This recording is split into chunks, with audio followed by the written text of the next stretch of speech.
Hello and welcome back everyone to chemistry classes. So in this video we are going to discuss the definition of a very important concept which is called pH, the power of hydrogen. Okay. So this is although a very common topic, but its definition is very important. And whenever we go for interviews, even there are some of my students who are giving a wrong answer to the pH question. So I thought that we should make a video on it.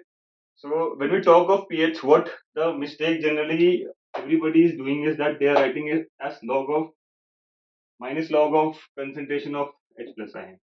Okay, this is what they are writing, and this is a totally wrong way of defining pH, especially if you are into higher studies and higher education.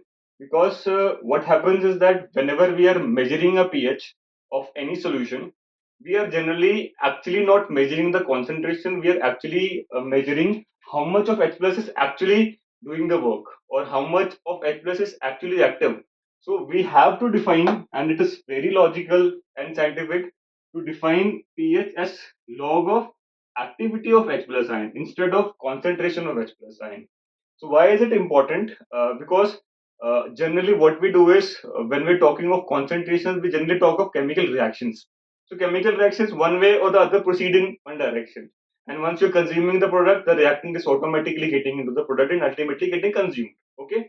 But here there is no reaction that is happening. Whenever you're measuring the pH of any solution, you're not doing any reaction. Okay.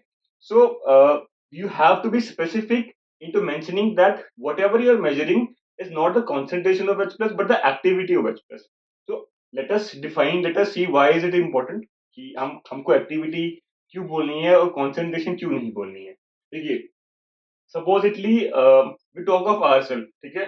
Supposedly we go to a party and there are 100 people over there. Okay, so, and you are a person among these 100 people. So, when you're going into a party, you are one person. So, you won't be able to interact with everybody. Na?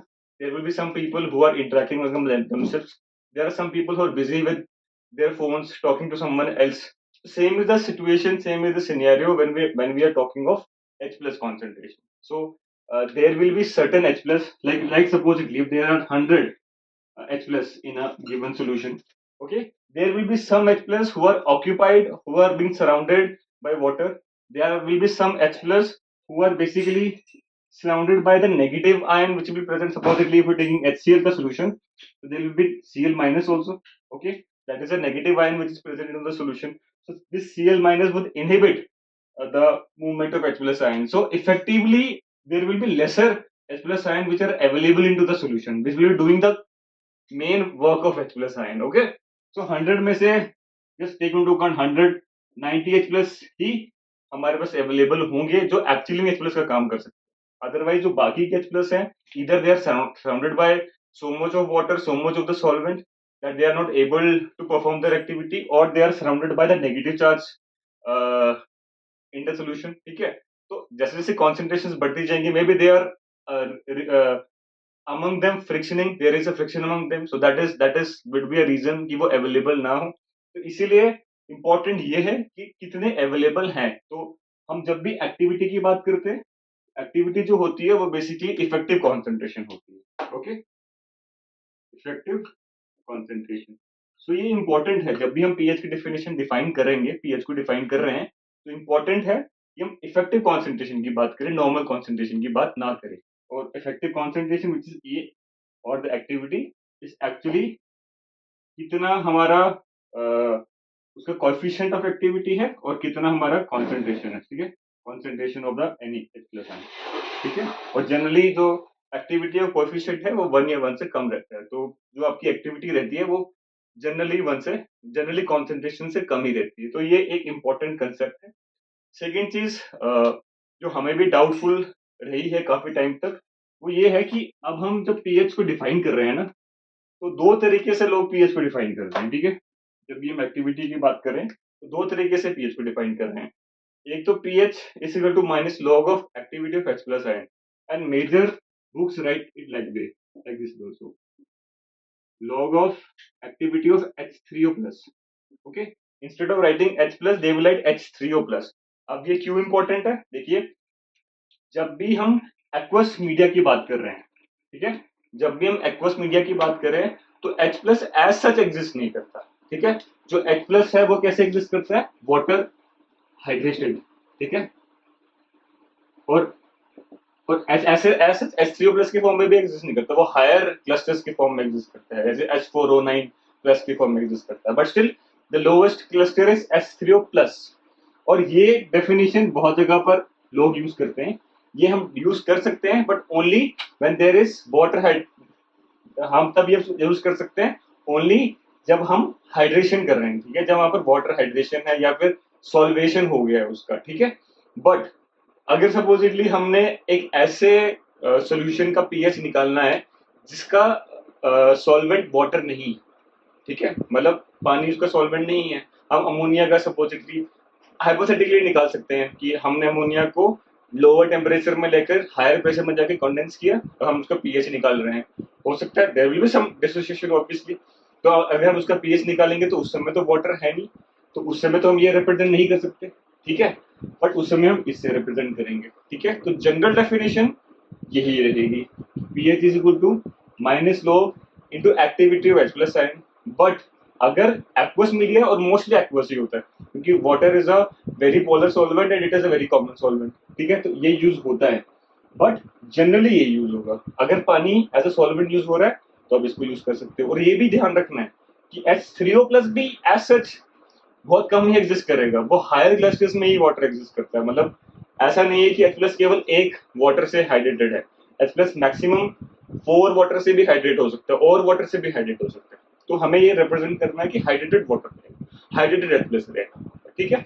But अगर solvent हमारा water नहीं है तो जरूरी नहीं है कि H plus hydrated रहे, तो ये this is a general definition by which we can go, okay. ये भी है, ये भी है, ये केवल एक्वस सॉल्यूशंस के लिए है, ये की जनरल है, aqueous plus non aqueous solutions के लिए भी है, और ये जनरली एक्सेप्टेड डेफिनेशन यही है।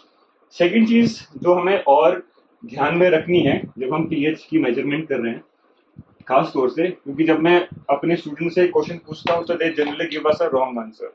फॉर एग्जांपल, अगर मैं ये मान के चलूं कि मैंने HCl का एक सॉल्यूशन बनाया, ठीक है, तो इसमें 10 टू द पावर -8 मोलर मैंने HCl ले लिया, okay, this is the solution which I have made. So if I ask for a pH, तो अगर हम मान के चलेंगे बहुत डाइल्यूट है, वैसे तो बहुत डाइल्यूट सॉल्यूशन है ही, किंतु बात minus it is already very dilute solution, और डाइल्यूट सॉल्यूशन के लिए एक्टिविटी विल ऑलवेज ऑलमोस्ट भी इक्वल टू द कॉन्सेंट्रेशन, ठीक है, तो आप मान के चल सकते हो।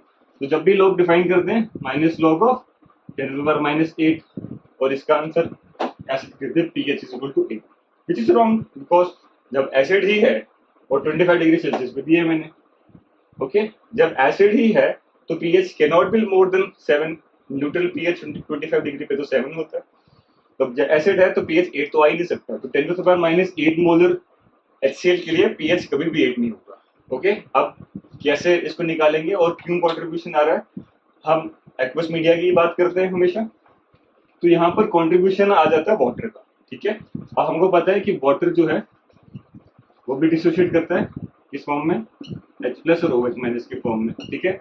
और 25 डिग्री सेल्सियस पे अगर मैं कॉन्सेंट्रेशन निकालूं, H प्लस की वो होती है 10 टू पावर -7 और OH माइनस की जो होती है वो होती है 10 टू पावर -7। तो जब आप पीएच निकाल रहे हो, ठीक है, पीएच जब भी आप निकाल रहे हो तो बेसिकली आपको कॉन्सेंट्रेशंस जो लेनी है H प्लस की, वो कैसी लेनी है, H प्लस की जो कॉन्सेंट्रेशन होगी, हम डाइल्यूट सॉल्यूशन की बात कर रहे हैं, हम एक्टिविटी को कॉन्सेंट्रेशन के बराबर मान के चल रहे हैं, ठीक है। तो जो कॉन्सेंट्रेशन गिवन है, ठीक है, प्लस जो कॉन्सेंट्रेशन आया है फ्रॉम कॉन्ट्रीब्यूशन ऑफ वाटर, ठीक है, कॉन्ट्रीब्यूशन ऑफ वाटर कैसे आएगा, KW बाई H प्लस की कॉन्सेंट्रेशन, ठीक है। जैसे KW क्या होता है, KW होता है product of H plus ion की कॉन्सेंट्रेशन और OH माइनस आयन की कॉन्सेंट्रेशन। अगर मैं यहाँ से H प्लस आयन की कॉन्सेंट्रेशन निकालने की कोशिश करूँ, that will be KW by OH minus, okay. और वाटर के लिए OH माइनस की concentration is equal to H plus की concentration, that can be KW by H plus की कॉन्सेंट्रेशन, ठीक है। यहाँ पर आप पुट कर सकते हैं। अब जब इसको सॉल्व करेंगे आप तो एक क्वाड्रेटिक इक्वेशन बनती है जो कि ऐसे रहेगी, H प्लस की कॉन्सेंट्रेशन का square is equal to C H plus जो कि गिवन कॉन्सेंट्रेशन है इंटू H plus की concentration plus Kw. So you can solve this quadratic equation for H plus ion and using the given concentration and using the KH you can get the value of H plus ion की concentration and then you can proceed with the pH calculation. जब आप proceed करेंगे तो हमेशा acidic media में चाहे कितना भी डाइल्यूट सोल्यूशन है, अगर मेरा सोल्यूशन 10⁻⁻14 भी है तब इसका pH 14 ही होगा, pH इसका हमेशा <7 ही होगा अगर एसिड दिया है। क्लियर? तो ये कंसेप्ट हमें याद रखना है। एक और कंसेप्ट है जो कि वाटर से रिलेटेड ही है, वो ये है कि अगर सपोजिटली क्वेश्चन ये है कि सपोजिटली मेरे पास पानी है 95 डिग्री सेल्सियस पे, ठीक है, और जो पीएच निकाला पानी है कोई भी सोल्यूशन है और जो पीएच निकल के आया है वो है 7, ठीक है। तो आप अज्यूम तो ये सोल्यूशन बेसिक है, एसिडिक है या न्यूट्रल। तो अभी हमने क्या पढ़ा, जब 25 डिग्री सेल्सियस टेम्परेचर होता है तब जो पीएच न्यूट्रल है वो 7, ठीक है। जैसे जैसे टेम्परेचर बढ़ता है जो Kw की वैल्यू है वो भी इंक्रीज होती है और Pkw की वैल्यू डिक्रीज हो जाती है, ठीक है। जैसे अगर मैं 95 डिग्री पे बात करूं तो ऑलमोस्ट 6 पॉइंट समथिंग हो जाता है जो पीएच न्यूट्रल पीएच है ना, जो न्यूट्रल पीएच है दैट इज ऑलमोस्ट 6.23, ओके। मतलब एट 50 डिग्री सेल्सियस जो 23 होता है वो 95 में तो definitely it will be much lesser than 6.23, okay. अगर पीएच 7 दिया है उस समय तो उस समय जो भी सोल्यूशन है वो बेसिक हो जाता है। तो अगर आपको other than 25 degree Celsius temperature कोई भी पीएच मेंशन कर रहे हैं तो आपको उस समय Kw ऑफ वाटर की भी देखने की जरूरत है, ठीक है। अगर जैसे पानी की Kw जैसे कैसे निकालेंगे, सपोजिटली Kw गिवन है which is 10 to the power से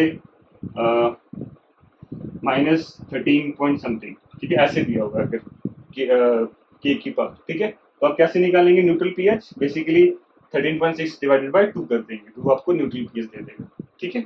तो सिमिलरली आपको उस टेम्परेचर पे Kw दिया जाएगा, आप Kw से निकाल लेंगे न्यूट्रल पीएच क्या रहेगा और फिर आप देखेंगे कि गिवन पीएच क्या, अगर गिवन पीएच न्यूट्रल पीएच से ज्यादा है तो बेसिक है, और अगर गिवन पीएच न्यूट्रल पीएच के बराबर है तो न्यूट्रल है, और अगर उससे लेस है तो एसिडिक हो जाएगा। तो ये कंसेप्ट है जो आपको याद रखना है, और ये इसलिए भी हम बता रहे हैं क्योंकि बहुत ज्यादा इंटरव्यूज क्वेश्चंस में ये पूछते हैं so that they get to know your clarity of pH, कि आपको पीएच के बारे में नॉलेज है या नहीं, आपको ये नॉलेज है कि नहीं कि अगर एसिडिक हमने सोल्यूशन लिया है चाहे कितना भी डाइल्यूट क्यों ना हो वो हमेशा एसिडिक ही रहेगा, उसका पीएच हमेशा 25 डिग्री सेल्सियस पे 7 से कम ही रहेगा। और उस पर हम वाटर की जो डिसोसिएशन है, वाटर की डिसोसिएशन की बात करते हैं। सेकेंडली पीएच जब भी हम निकालेंगे तो हम एक्टिविटी की बात करेंगे, कितने एक्चुअल में H प्लस आयन प्रेजेंट है जो कि H प्लस के काम कर रहे हैं, which is called the effective concentration of H plus. So thank you so much for watching this video and hope आपको ये चीज कंसेप्ट क्लियर आई हो, और अगर कुछ डाउट्स वगैरह हैं related to this pH question you can ask us or mail us. So thank you so much for watching this video.